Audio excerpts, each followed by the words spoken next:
At family dinner, my brother said I never helped this family. I smiled. Then the $6,000 I pay for our parents' mortgage each month stops today. Dad choked, and Mom turned pale. I will never forget that evening. It was my mother's 59th birthday. The table was covered with a white tablecloth on which stood plates of salad, roast chicken, and mashed potatoes.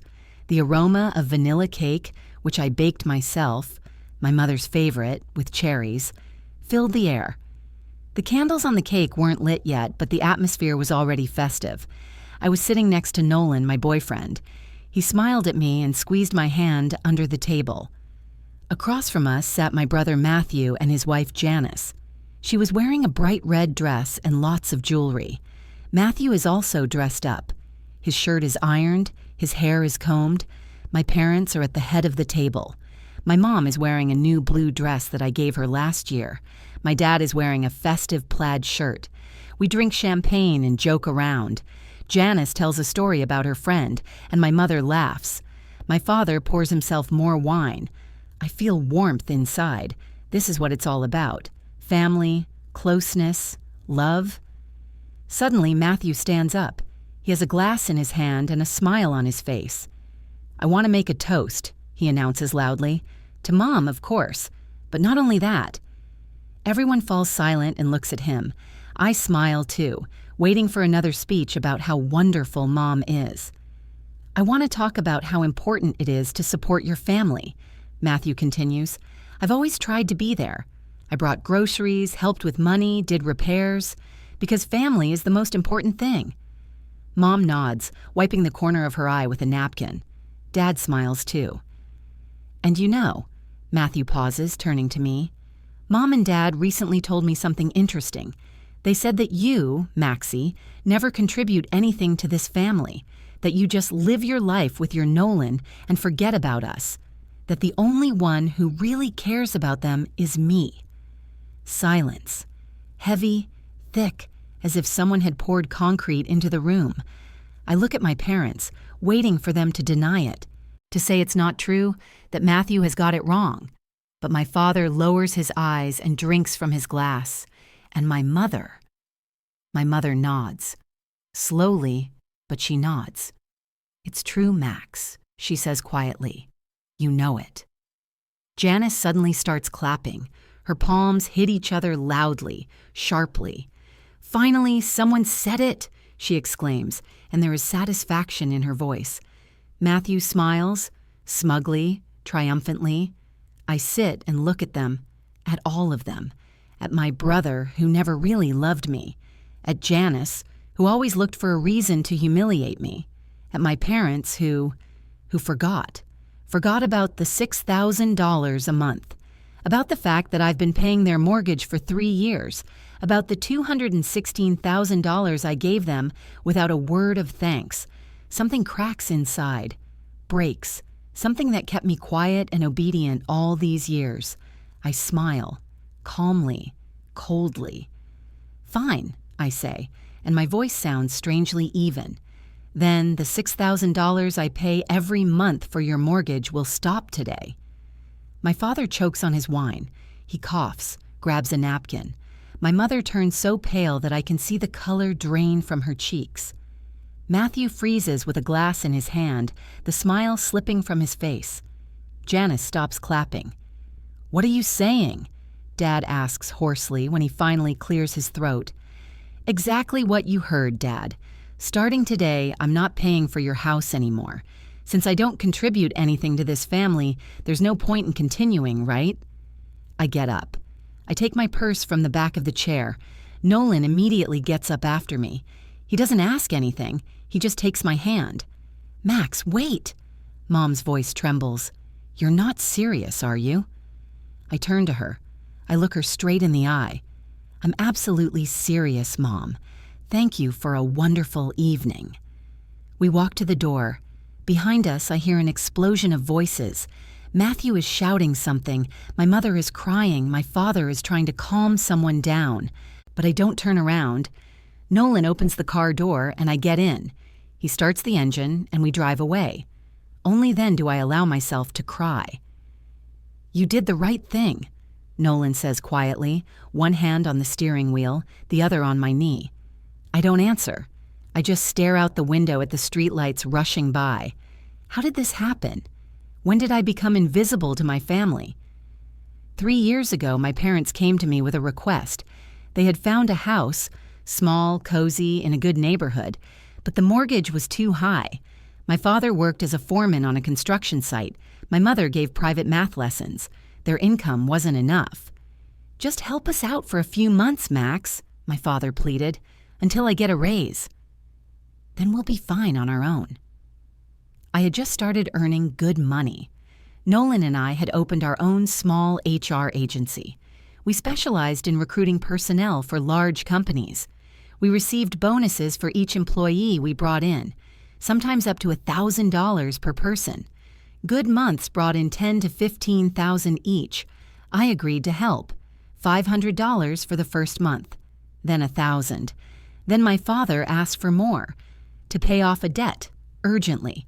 The amount grew to $3,000, and then to $6,000 every month, almost their entire mortgage. I never talked about it out loud. I didn't remind them. I didn't brag. I just made the transfer every month. I thought it was normal to help my parents. They gave me life, raised me, loved me. Isn't it natural to thank them? Matthew helped too. He brought them groceries. Once a week, he came with big bags from the supermarket. He gave them $500, sometimes $600 a month, but he always talked about it, loudly, in front of everyone. "I brought my mom her favorite cheese again. Can you imagine how much it costs?" he would say when we met. "I gave my dad money to repair his car, again, out of my own pocket." His parents praised him. They thanked him. They hugged him. And they didn't seem to notice me. I remember when my mom asked me to buy her a new tablet. The old one broke, and she needed it for work, to prepare assignments for her students. "You make good money, Max," she said simply. "Will you buy it for me?" I bought it. For $800. I gave it to her for Christmas. She thanked me, but somehow, casually. Or that time when my father took my credit card to repair his car. He didn't even ask. He just took it from my wallet while I was in the shower. "It was urgent, Max," he explained later. "You don't mind, do you?" I didn't mind. I never have. But Matthew liked to make snide remarks. "It's good to have rich relatives," he would say when I came over for family dinners. "Right, Mom?" Mom would laugh. Dad would laugh too. I would stay silent. At home, Nolan hugs me. I cry on his shoulder. For the first time in many years, I allow myself to do so. The tears flow and I can't stop them. "They forgot," I whisper through my sobs. "They just forgot that I'm paying for their house." "Or they're pretending to have forgotten," Nolan says quietly, which is maybe even worse. He's right. Maybe it was convenient for them to forget. Convenient to think that the only one helping them was Matthew with his groceries and $600. I sit on the couch, hugging my knees. Nolan brings me tea. I take my phone and open the banking app. I find the automatic payment, $6,000 on the first of every month to my parents' account. My fingers tremble as I press cancel payment. "Are you sure?" Nolan asks. I look at him, at his caring brown eyes, at the hand he's reaching out to me. "Yes," I say. "I'm sure." I press confirm. The payment is canceled. That's it. No more $6,000 every month. No more invisible support that no one appreciates. I put down the phone and cry again. But these tears are different. There's something else in them besides pain, something like relief. The first call came the next morning. I was still asleep when the phone rang at 8. The screen displayed Mom.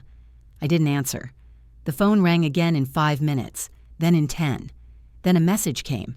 "Max, please call. We need to talk." I put the phone face down and went to make coffee. Nolan came out of the shower, saw the look on my face, and didn't ask any questions. He just hugged me from behind while I stood at the coffee maker. "Are they calling?" he asked quietly. "Yes." "Are you going to answer?" "No." He kissed me on the temple and went to get dressed. We drove to work together, as usual. In the car, I checked my phone. 14 missed calls from my mom, 6 from my dad, 3 from Matthew. I blocked notifications from them for the rest of the day. At work, I tried to focus. Nolan and I were working on a new contract. A large IT company needed 15 specialists. Each successful hire meant a $1,000 bonus. I reviewed resumes and called candidates, but my thoughts kept wandering. Did they really think I was offended over something so trivial? That tomorrow everything would go back to the way it was? In the evening, I finally replied to my mom, briefly, without emotion. "Mom, I need some time.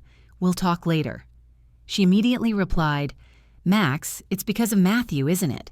He didn't mean it that way. He was just joking." I didn't reply. My dad wrote separately, "Daughter, let's not make a mountain out of a molehill. Come over on the weekend and we'll talk calmly." I replied, "I'm not coming. I'm sorry." The first month went by like this. They wrote. I replied rarely and coldly.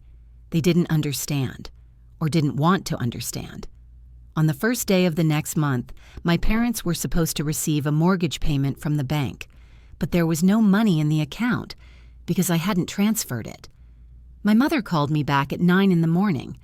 "Max, there's been some kind of mistake," she said, and I could hear the concern in her voice. "The money hasn't arrived. Did you forget to transfer it?" "No, Mom, I didn't forget." Pause.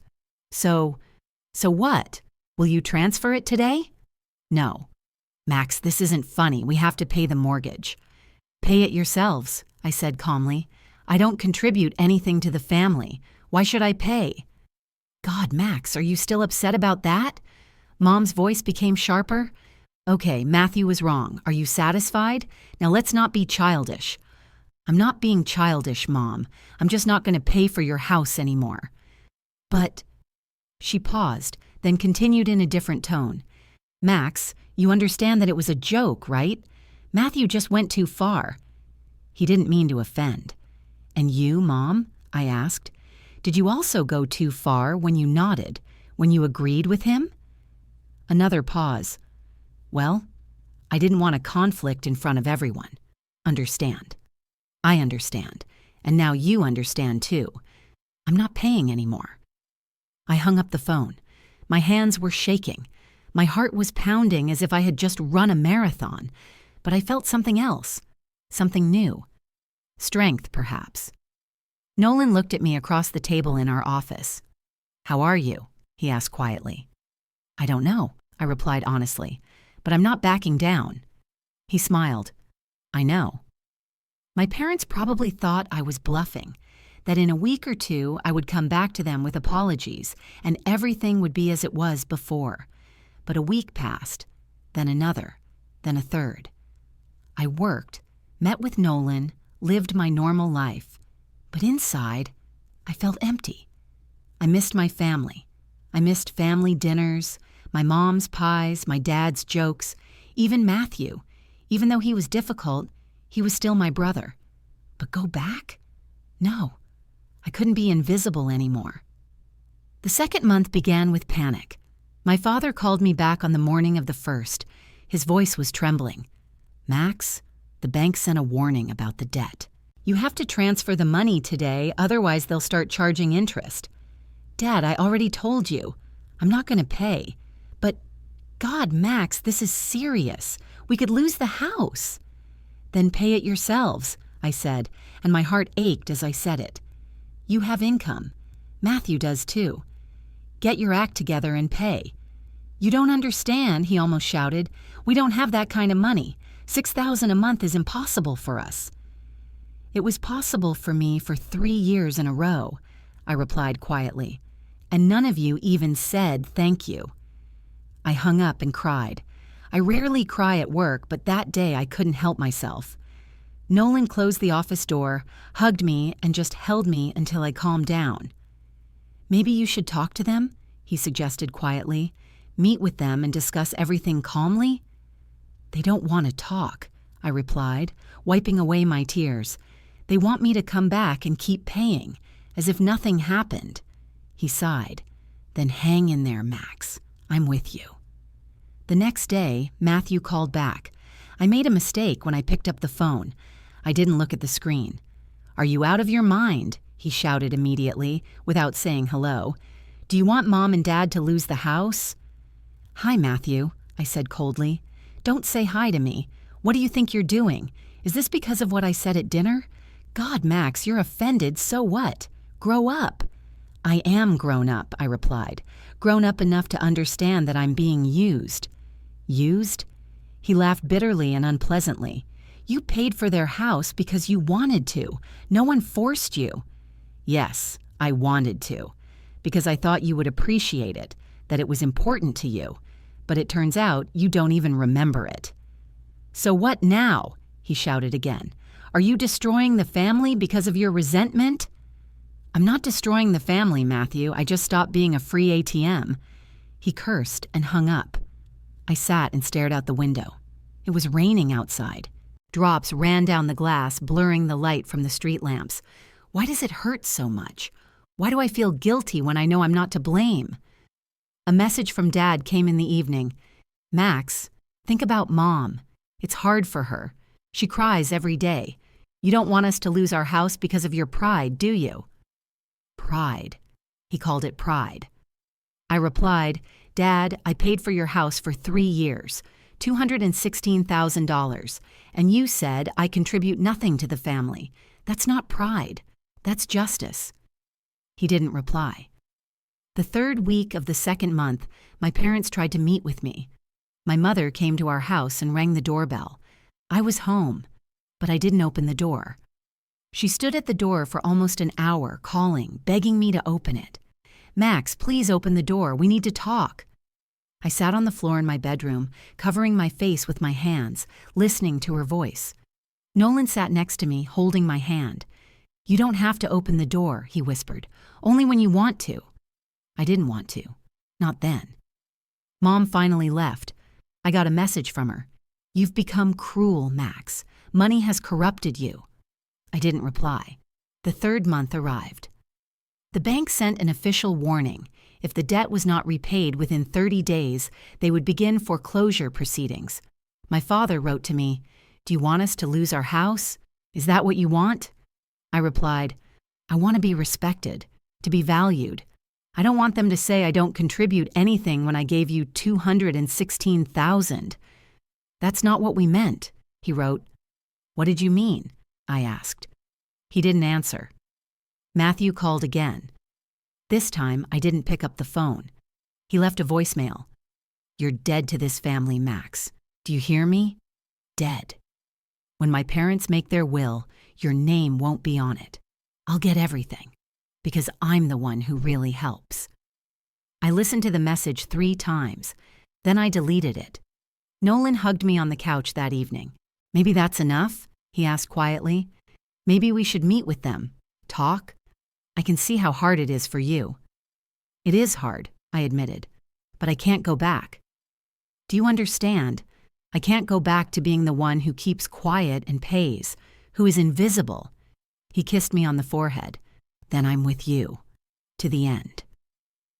In the 4th week of the 3rd month, my mother showed up at my office.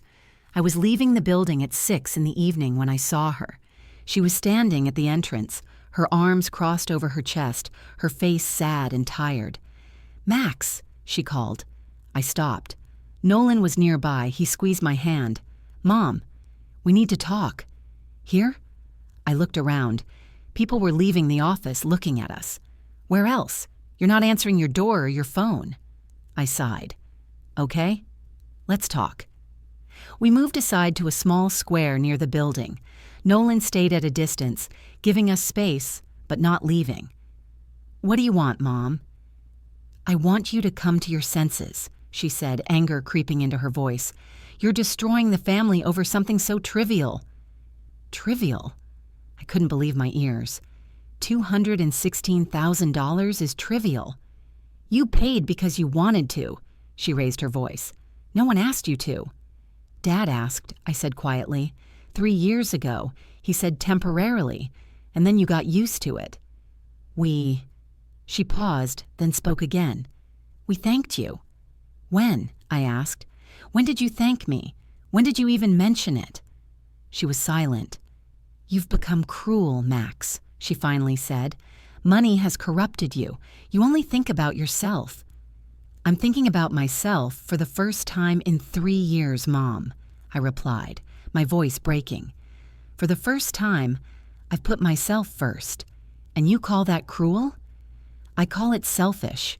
She looked at me coldly. "You never used to be like this. I don't know what happened to you." I wanted to scream. I wanted to tell her everything that had been building up. But instead, I just said quietly, "What happened to me is that I realized my worth, and it's more than you thought." Mom turned abruptly and left. I stood and watched her until she disappeared around the corner. Nolan came over and hugged me. "Let's go home," he whispered. I nodded. That night, I cried for a long time. And in the morning, I woke up with a new decision. If they want war, they'll get it. After 4 months without my money, my parents received an official letter from the bank. I found out about it from a message from my dad that came at 7 in the morning. The bank is giving us 30 days to pay off the debt. Then they'll take the house. Is this what you wanted? I lay in bed, looked at the message, and felt something tighten in my chest. Did I want this? No. I wanted to be seen, be heard, be respected. But I replied briefly, "I wanted you to appreciate what I was doing." I didn't get it. That day at work, I couldn't concentrate. I was looking through resumes, but the letters blurred before my eyes. Nolan noticed and came over to my desk. "Do you want to talk?" he asked quietly. I shook my head. If I started talking, I would cry, and I couldn't do that at work. In the evening, when we got home, I finally allowed myself to cry. Nolan held me on the couch, stroked my hair, and said nothing. He was just there. "I feel terrible," I whispered through my tears. "It's like it's my fault they're losing their home." "It's not your fault," he said firmly. "They had 3 months to find a solution. They could have sold the car, taken out a loan, asked Matthew for more help. But they decided it was easier to pressure you." He was right, but that didn't make it any easier. The next day, my father called me again. I picked up the phone because I couldn't ignore it anymore. "Max," his voice sounded different, colder. "If you don't come to your senses, don't expect to inherit anything. Mom and I have already discussed it. Matthew will get everything." I was silent, clutching the phone so tightly that my fingers hurt. "Do you hear me?" he continued. "The house, the cars, all the savings, it will all be his, because he is the one who really cares about us." "Okay, Dad," I replied quietly. "Whatever you say." "Okay?" he asked, surprised. "Don't you care?" "I do care," I said, my voice trembling. "It hurts me. But if money is more important to you than me, then so be it." I hung up and sat staring into space. Inheritance. They are threatening me with inheritance, as if I did it all for the money. Matthew wrote that same evening. He didn't call. He wrote a long message, every word of which was like a blow. "You're dead to this family, Max. Do you understand? Dead. Mom cries every day. Dad can't sleep at night. And you sit in your cozy little house with Nolan and don't give a damn about us. You've always been selfish. You've always thought only of yourself. Now you've shown your true colors. And you know what? I'm glad.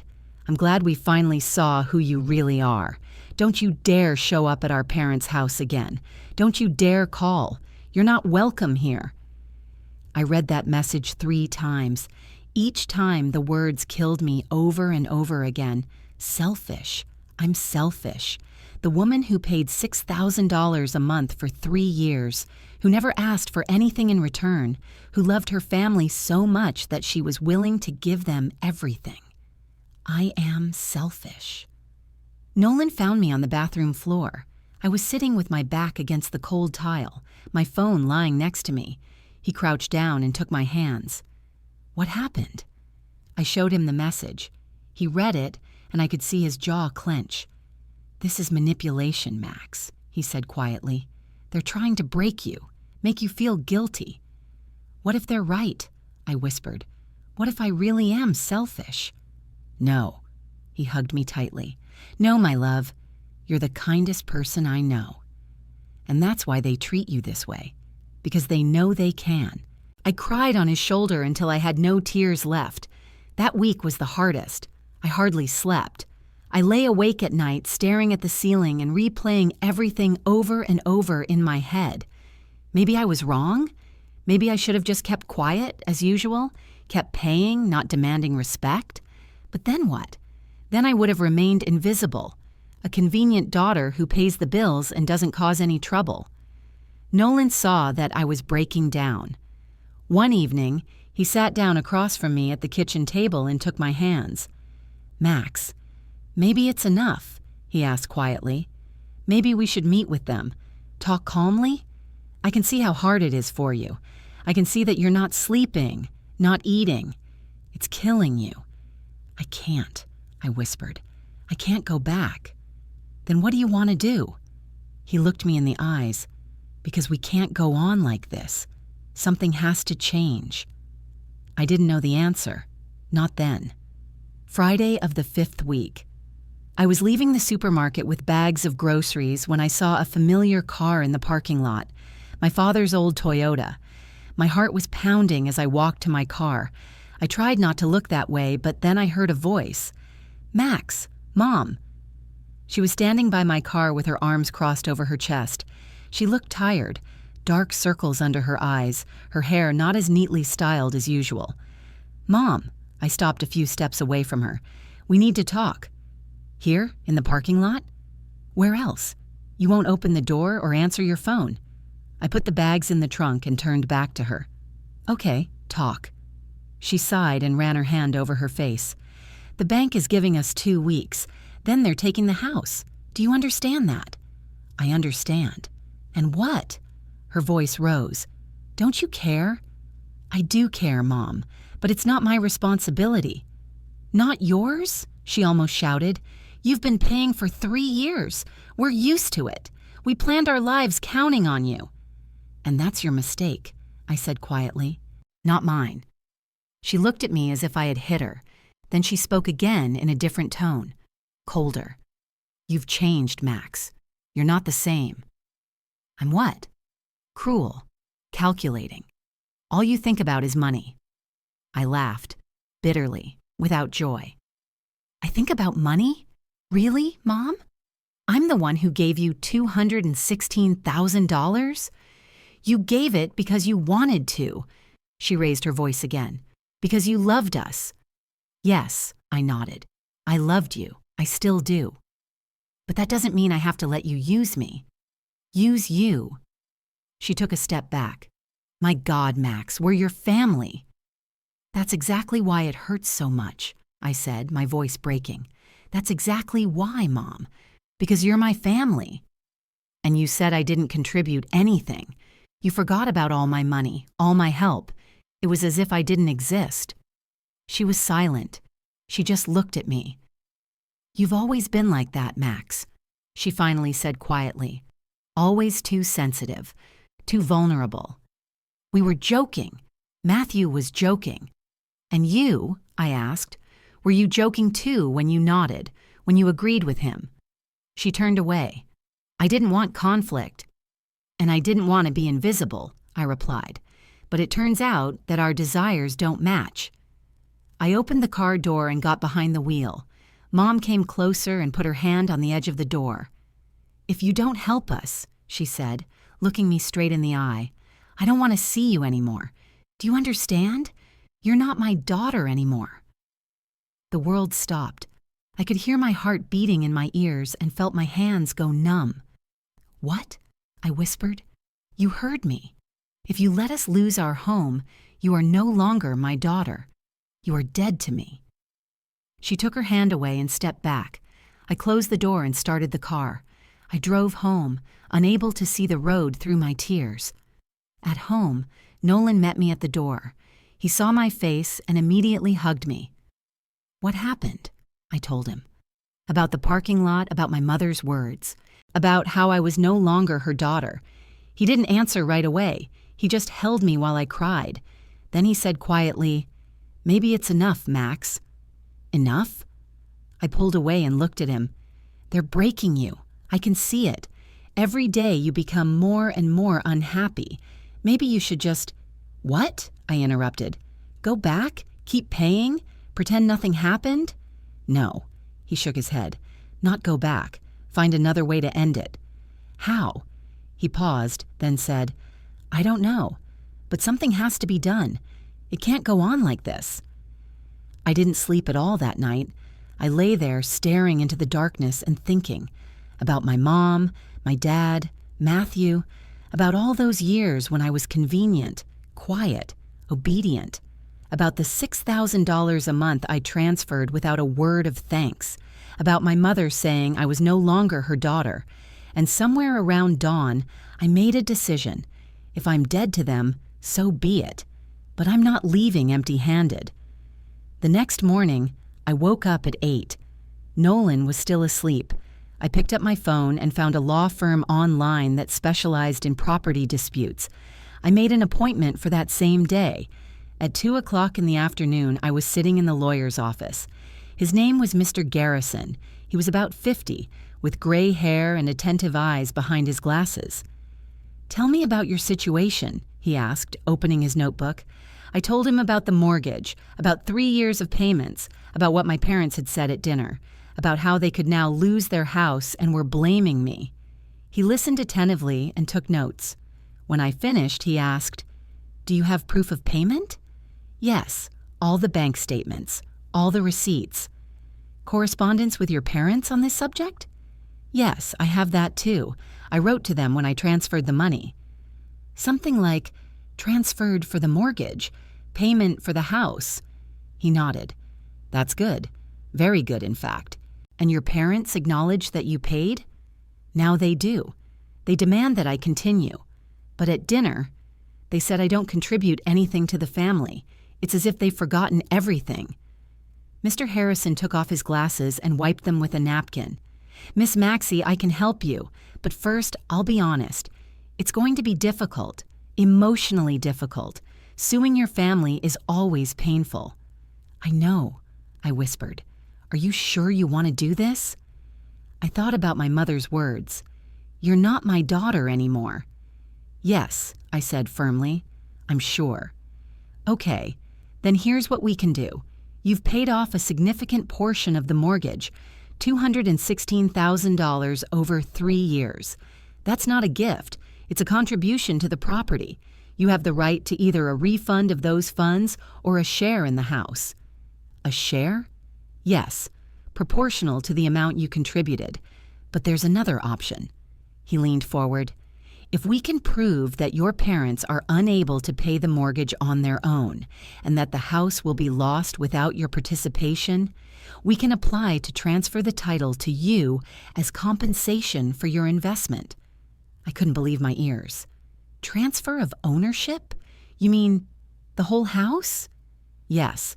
But to do that, we need to prove that your parents didn't fulfill their obligations, that you actually paid the debt for them, and that you have documentary evidence. Based on what you've told us, we have a chance." I sat silently, trying to comprehend this. The whole house. The house I had been paying for 3 years. The house where my mother told me I was no longer her daughter. "How long will the process take?" I asked quietly. 3 to 6 months. Maybe longer if your parents actively oppose it." "They will," I said confidently. "My brother will hire a lawyer. They will fight." "Then prepare for a tough battle." He looked at me seriously. "But I believe we can win, if you're ready." I thought about Nolan, about what he would say, about my parents, about Matthew, about all the pain that lay ahead. And then I thought about myself, about the girl who had been invisible for 3 years, who had given away $216,000 and hadn't even heard a "thank you." "I'm ready," I said. Mr. Harrison smiled. "Then let's begin." I signed the contract and paid the deposit. When I left the office, my hands were shaking. What had I done? What had I just done? But there was no turning back, only forward. In the evening, I told Nolan. He listened silently, then hugged me. "Are you sure?" "No," I answered honestly, "but I can't do otherwise." He kissed me on the temple. "Then I'm with you. To the end." That evening, I wrote to my parents, briefly, without emotion. "I have filed a lawsuit to recover the money I invested in your house. My lawyer will contact you." The reply came 5 minutes later from Matthew. "You're crazy." From my mother 10 minutes later. "How could you?" Nothing from my father. I turned off my phone and went to bed. The war was just beginning. The first court hearing was scheduled for Wednesday, the 23rd. I didn't sleep the night before, tossing and turning in bed, imagining what I would say, how I would look my parents in the eye. Mr. Garrison called me the night before. "Remember, Miss Maxey," he said calmly, "you haven't done anything wrong. You are defending your rights. Don't let them make you feel guilty." Easy to say, hard to do. In the morning, I put on a strict dark blue suit and pulled my hair back into a bun. I looked at myself in the mirror and didn't recognize myself. Who was this woman? The one suing her own parents? Nolan came with me. He took the day off work, saying I shouldn't have to go through this alone. The courthouse seemed huge and cold. We climbed the stairs and walked through the metal detector. The corridors smelled of old wood and something official. Mr. Garrison was waiting outside courtroom number 7. He smiled when he saw me. "Are you ready?" "No," I answered honestly, "but there's no other option." He nodded. "Your parents are already here, with their lawyer." My heart was beating so loudly that I was afraid everyone would hear it. We entered the courtroom. It was a small room with wooden benches and a judge's bench at the front. And there, on the benches on the left, they were sitting. Mom, Dad, Matthew. Mom looked older than I remembered. Her gray hair was undyed, her face gaunt. Dad stared straight ahead, his jaw clenched. Matthew fiddled with his phone, not looking in my direction. Next to them sat their lawyer, a young man of about 35, wearing an expensive suit and a confident smile. I sat down on my bench. Nolan sat down next to me and took my hand. Mr. Garrison laid out the papers on the table. The judge entered at 10 o'clock sharp. A woman of about 60, stern, with gray hair pulled back in a bun. "Case number 4832, she announced. "Maxie Delroy versus Andrew and Emmy Delroy. Claim for reimbursement of funds invested in mortgage property." My heart was pounding. Mr. Garrison stood up and began to present my case. He spoke calmly and clearly, citing figures. $216,000 over 3 years, $6,000 a month, bank statements, correspondence, evidence. My client paid her parents' mortgage, counting on their gratitude and recognition. Instead, she was accused of indifference to her family. Now her parents are unable to pay the mortgage themselves and may lose their property. We believe that Ms. Delroy is entitled to compensation, either in the form of a refund or a transfer of ownership to her. The judge listened and took notes. Then she nodded to the parents' lawyer. He stood up and smiled. "Your Honor, this case is an example of a family drama that has no place in court. Ms. Delroy helped her parents voluntarily, out of love. These were gifts, not loans. No one asked her to keep records. No one signed any contracts. She gave money because she wanted to. And now, offended by a family quarrel, she has decided to get it back through the courts. This is unacceptable." I squeezed Nolan's hand so hard that he let out a quiet cry. Mr. Harrison stood up again. "Your Honor, we have correspondence in which Miss Delroy clearly indicates the purpose of the payments. She wrote, 'Transferred for mortgage, payment for house, payment for this month.' These are not gifts. This is financial assistance with a clear purpose." The judge looked at me. "Miss Delroy, can you confirm that your parents asked you for help?" I stood up. My legs were shaking. "Yes, Your Honor. 3 years ago, my father asked for temporary help with the mortgage. He said it would be for a few months, but months turned into years." "Did you discuss the terms of repayment?" "No, Your Honor. I I didn't think it was necessary. They're my parents." The judge nodded. Then she looked at my parents. "Mr. and Mrs. Delroy, do you acknowledge that your daughter paid the mortgage?" My father stood up. He looked old and tired. "Yes, Your Honor. She was helping us. But we didn't think it was that she considered it a debt. We thought it was a daughter helping her parents." "Help," the judge repeated. $216,000 over 3 years as help? My father was silent. The judge scheduled the next hearing in 2 weeks. She said she would review all the documents, all the evidence. We left the courtroom. I tried not to look at my parents, but my mother called out to me, "Max!" I stopped. I turned slowly. She was standing in the hallway, her eyes red, her face streaked with tears. "How can you?" she whispered. "How can you do this to us?" I wanted to answer. I wanted to say that they had done this to me, but instead I just said quietly, "I'm doing what I have to do, Mom." And I left.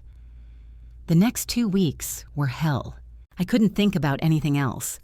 Mr. Garrison prepared the documents and gathered additional evidence. I gave him all my bank statements and correspondence from the past 3 years. My parents' lawyer wasn't sitting idly by either. He sent us a copy of his conclusion, in which he claimed that I was manipulative and using a family dispute for personal gain. Nolan read it aloud, and I could see the anger boiling in his eyes. "That's a lie," he said. "A complete lie." "But that's what they think," I whispered. "That's what my parents think." Matthew wrote to me that week, a long, angry message. "You destroyed this family. Mom cries every day. Dad can't sleep. And you're happy, aren't you? Happy that you ruined their lives?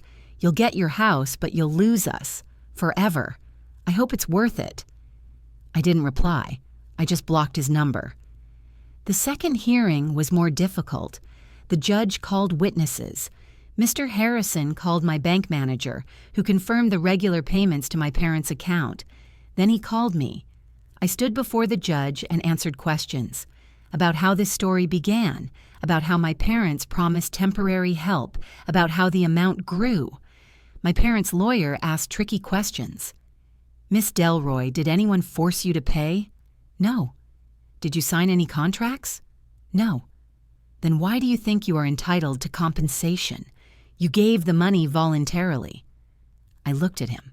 I gave money because I loved my parents, because I thought it was necessary. But when they told me that I wasn't contributing anything to the family, when they forgot about all my payments, I realized that they were just using me. "Used?" He raised an eyebrow. "Don't you think you're exaggerating?" "No," I replied firmly. "I don't think so." Then they called my mother. She sat in the witness chair, holding a handkerchief with trembling hands. "Mrs. Delroy," my parents' lawyer began, "please tell us about your relationship with your daughter." "It was always good," my mother said quietly. "Max was a good girl. She always helped out." "And you appreciated her help?" "Of course," my mother's voice rose. "We love her. We thanked her." "Did you mention publicly that she was paying the mortgage?" My mother fell silent. "Well, no, we didn't want her to feel pressured." Mr. Harrison stood up. "Mrs. Delroy, at a family dinner, you agreed with your son's statement that Maxie contributes nothing to the family. Why?" Mom turned pale. I wasn't thinking. It was a joke." "A joke?" Mr. Harrison repeated. "Your daughter was paying $6,000 a month, and you joked that she wasn't contributing anything?" Mom started crying. "We didn't want to hurt her feelings. We just got used to it. We got used to her always being there, always helping out. We didn't think it was that important to her."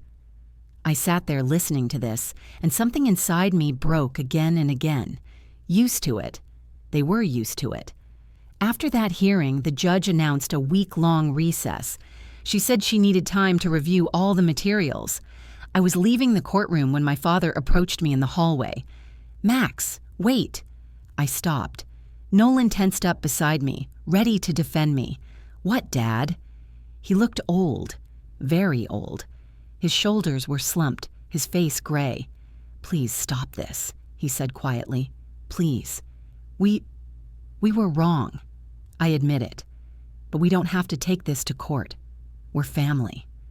I looked at him and saw the man who raised me, loved me, cared for me, and at the same time, I saw the man who used me, forgot about me, neglected me. Dad, I said quietly, if you had admitted your mistake back then, at dinner, if you had apologized, if you had just said thank you, none of this would have happened. But you chose differently. You chose threats, insults, denial. You said I wasn't your daughter. Do you remember? He lowered his eyes. Mom was upset. She wasn't thinking. But I was thinking, I replied. I was thinking every time I transferred money, every time I denied myself something to help you. And what did I get? Oblivion. I left without looking back. The third hearing was the final one. The judge reviewed all the materials and listened to all the arguments. The courtroom was tense, the silence so thick you could hear a pin drop. I have made my decision, said the judge, looking at us over her glasses. This is a difficult case because it involves a family. But the law is the law. Ms. Delroy paid $216,000 for her parents' mortgage. This is confirmed by documents. The correspondence clearly indicates the purpose of the payments, mortgage payments, not gifts. Mr. and Mrs. Delroy acknowledged that they asked for help and accepted it. She paused. Under these circumstances, considering that the parents are unable to repay the funds and are unable to pay the mortgage on their own, I am ruling to transfer ownership of the house to Miss Maxie Delroy as compensation for the funds invested. The world stopped. Mr. and Mrs. Delroy are given 30 days to vacate the premises. The decision is final and not subject to appeal. The judge stood up and left. The hearing was over. I sat there, unable to move. Mr. Garrison smiled and squeezed my hand. We won, Miss Maxie. You won. But I didn't feel victorious, only emptiness. I turned around and saw my mother. She was sitting with her face covered by her hands, her shoulders shaking with sobs. My father was hugging her, himself as still as a wall. Matthew looked at me with such hatred that it made me shiver. I won. I got the house. But I lost my family. A month later, I stood in front of that house. My house now. Mr. Garrison handed me the keys that morning. Congratulations, Miss Maxie, he said. Justice has prevailed. Justice? Was it really justice? Nolan stood next to me, holding my hand. Are you okay? He asked quietly. I don't know, I replied honestly. The house felt foreign, empty. My parents had taken all their things a week ago. I hadn't seen them. I didn't want to. We went inside. Empty rooms, empty walls. Our footsteps echoed. I stood in the living room where we used to sit at the holiday table, where it was warm and cozy, where my mother baked pies, where my father told jokes, where Matthew said I contributed nothing to the family. Nolan hugged me from behind. How do you feel? I thought. For a long time. Empty, I finally said. I won, but I don't feel happy. He kissed me on the temple. That's okay. You need time. We stood there a little longer, then left. I locked the door and put the keys in my purse. The house was mine, but the price of this victory was too high. In the evening, I sat on the couch in our apartment with Nolan. I looked out the window at the lights of the city. The phone rang. Unknown number. I picked up the receiver. Hello? Max, my dad's voice. Quiet, tired. I was silent. We moved. We found a one-bedroom apartment. The three of us. Matthew is living with us temporarily. I know, I said. Pause. Are you happy? No, Dad, I'm not happy. I never wanted this. Then why did you do it? I sighed. Because you didn't give me a choice, because you forgot about me. And when I reminded you, you pushed me away. He was silent. Then he said quietly, maybe we were wrong. Maybe. But it didn't matter anymore. Bye, Dad, I said and hung up. Nolan hugged me. I cried on his shoulder, not out of joy, not out of relief, from loss. I won the court case. I got the house. I proved I was right. But I lost the people I loved most in the world, and I didn't know if it was worth it. The year passed unnoticed, and at the same time, endlessly slowly, 365 days, each of which I woke up in the house that was now mine and felt a strange mixture of relief and emptiness. Nolan and I renovated it. We repainted the walls light gray and replaced the old furniture with new, modern pieces. I set up an office in the room where Matthew used to sleep. Nolan moved in with me 3 months after the trial. 4 months later, he proposed. It was a quiet, simple proposal. No restaurants, no public scenes, just the two of us in the kitchen, him cooking dinner, me sitting at the table with my laptop. Suddenly, he got down on one knee and took out a box. "Max," he said simply, "you're the strongest person I know, and I want to spend the rest of my life with you. Will you marry me?" I cried. I said yes. We hugged in that kitchen, and I felt something like happiness.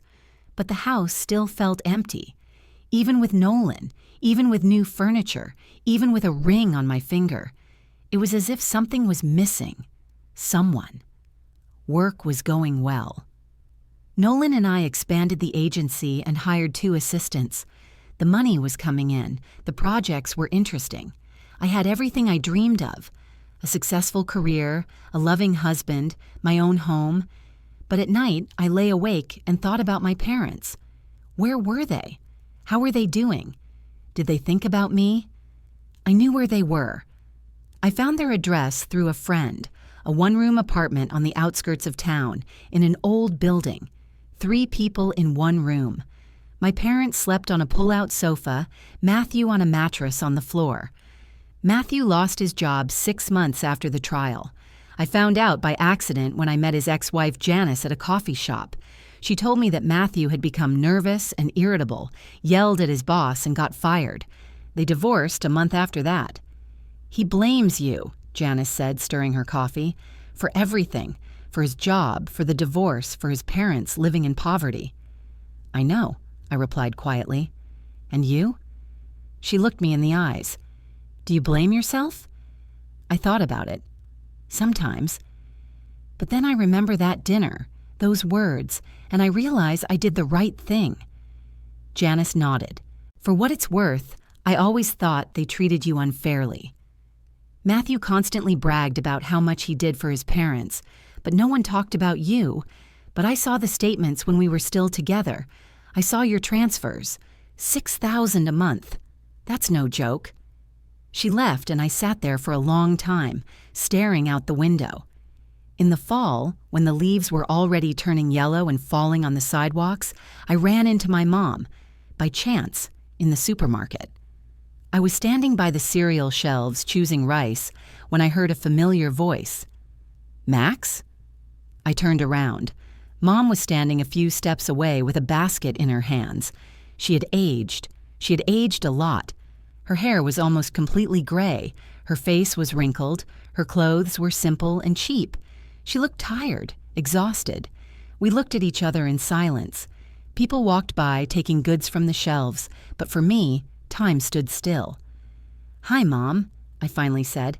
"Hi," she replied quietly. Pause. Long, heavy. "How are you?" I asked, not knowing what else to say. "We're getting by," she shrugged. "Somehow." I nodded. We fell silent again. "Max," Mom took a step closer. I was wrong." I didn't expect those words. I stood there holding a pack of rice and looked at her. "What?" "I was wrong," she repeated, and tears welled up in her eyes. "We were wrong. Dad, me, Matthew. We didn't appreciate you. We took you for granted. And when you reminded us, we got offended instead of apologizing." I felt something tighten in my throat. "Mom." "No, wait." She raised her hand. "Let me finish. I've thought about this every day this year, about what we did to you, about how we took advantage of your kindness. And I'm so sorry, Max. So sorry." She cried. Right there, by the cereal aisle in the supermarket, an elderly woman with a basket of cheap groceries crying. I walked over and hugged her. For the first time in a year, I hugged my mother. "I'm sorry," she whispered into my shoulder. "I'm so sorry." We stood there until she calmed down. Then I stepped back and wiped her tears with a napkin. "Mom, I can't just forget everything," I said quietly. "Do you understand? It hurts me so much, even now." "I know." She nodded. "I'm not asking you to forget. I just want you to know that I understand I was wrong." We exchanged phone numbers. We promised to call each other. I watched her walk to the checkout with a basket full of the cheapest groceries, and my heart ached. That evening, I told Nolan about the meeting. "How are you feeling?" he asked. "I don't know," I replied honestly, confused. She apologized. "But is that enough?" "Only you can decide that," he said, hugging me. Mom started calling. Not often. Once a week, sometimes less. We talked briefly, cautiously, as if walking through a minefield. She told me about her life, about her job as a tutor, about how difficult it was for 3 people to live in a one-room apartment, about Matthew who couldn't find a job. I listened but didn't offer to help. Not this time. A month later, Dad started writing. He didn't call. He wrote. Short messages, formal at first. "Max, how are you? I heard you got engaged. Congratulations. Mom says you talk sometimes. That's good." Then longer ones. "I've been thinking a lot this year about what we did. We got used to you always being there, always helping, and we stopped appreciating it. We took it for granted. That was our biggest mistake." I read those messages and cried, quietly, so Nolan wouldn't hear. Winter came early that year. The first snow fell in November.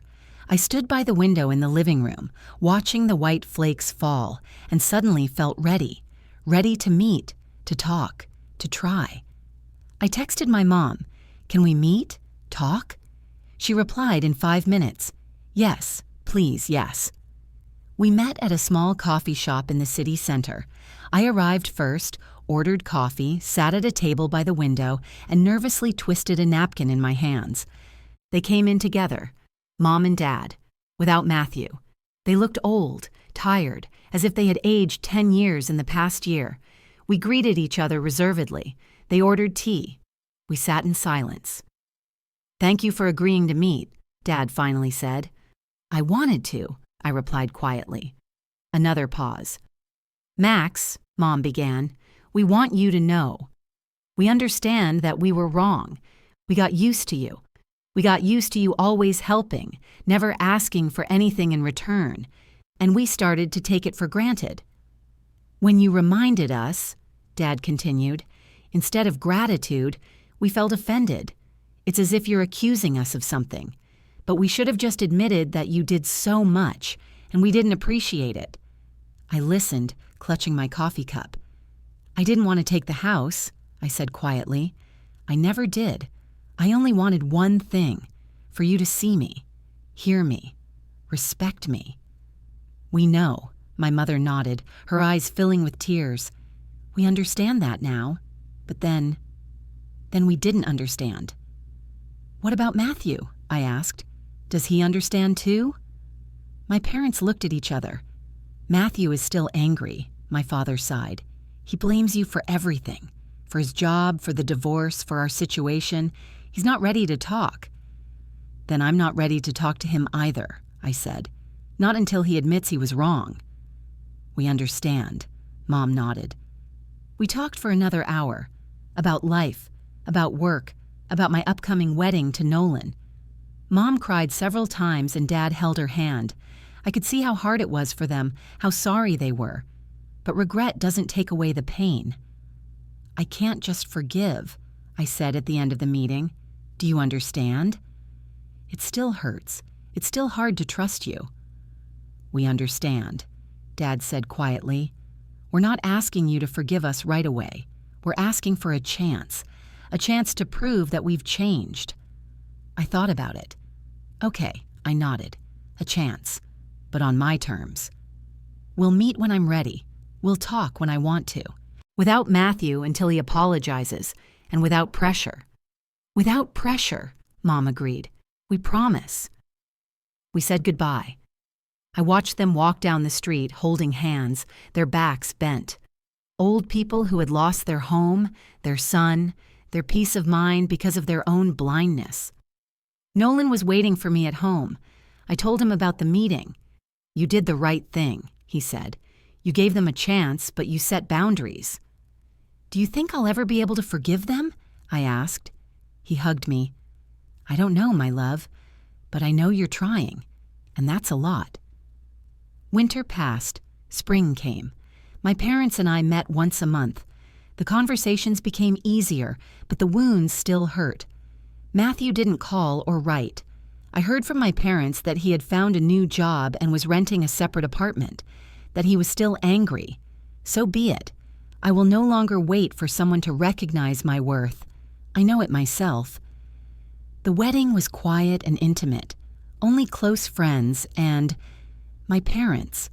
I invited them, not because everything was in the past, but because I decided to try to build something new, not to return to the old, but to create something different. My mother cried at the wedding. My father held her hand. They looked at me with such longing, such love, that I wanted to cry too, but I smiled. I stood next to Nolan, held his hand, and felt that I was on the right path, not an easy one, but the right one. Summer. The first year after the wedding. Nolan and I live in the house, my house. I no longer feel it is empty. We have filled it with new memories, new laughter, new warmth. My parents sometimes come over for coffee. We talk cautiously but sincerely. Mom sometimes cries, apologizing over and over again. Dad is silent, but I see remorse in his eyes. Matthew still hasn't shown up, and I've stopped waiting. One evening, I'm standing on the terrace of the house watching the sunset. Nolan comes up behind me and hugs me. "What are you thinking about?" "About justice," I say, "about its price." "And?" "It cost me my family," I say quietly, "but it gave me myself. It gave me the understanding that I am worthy of respect, that my kindness is not a weakness, that loving myself is more important than someone else's convenience." He kisses me on the temple. "You're the strongest person I know." I don't feel strong. I feel tired, wounded, but alive. I'm no longer that soft girl who silently paid the bills. I'm a woman who knows her worth, and that is more valuable than any house. Was it worth fighting for justice if it destroyed my family? I don't know. Sometimes I think yes, sometimes no. Can you forgive those who didn't appreciate you? Maybe. With time, provided they have truly changed. But the most important question is this: can you forgive yourself if you don't stand up for yourself? And I know the answer to that question. No. I stand on the terrace, holding Nolan's hand, watching the sun set over the horizon. The house behind me is the one I fought for. The family in front of me is the one I am building. The wounds still hurt, but they will heal, because I am stronger than I thought, because I am worthy of love, respect, and recognition, because I am me, and no one else will say otherwise.